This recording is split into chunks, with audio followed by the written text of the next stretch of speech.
So here they are the next day with the white background layer, and I used 12 ounces. I could have gotten by with at least 14 ounces or so, but it was enough to do the job, to do the background layer.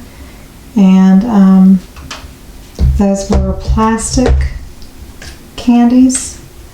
I can put the product link in the description below. It's in the Amazon links. They're basically, I think, like beads, but I can put the link for those candies. You could put real candies, but I just chose to get the plastic ones. So it was kind of by accident, but I'm kind of glad that it happened that way. I hope you learned something on this video. What I did is, I also put the candies into a thin layer of clear to hold them in place, to keep them from floating up, that kind of thing. And then once it cured, then I'd put the background layer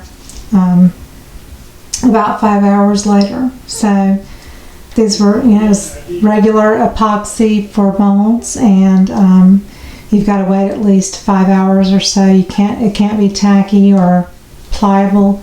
It's got to be pretty firm before you put that background layer on.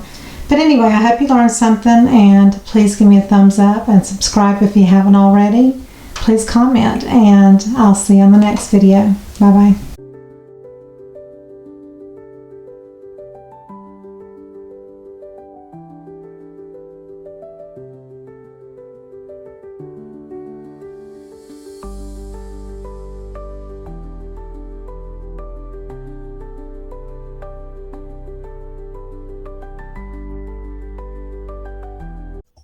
Thank you for watching, and please subscribe. Love you all.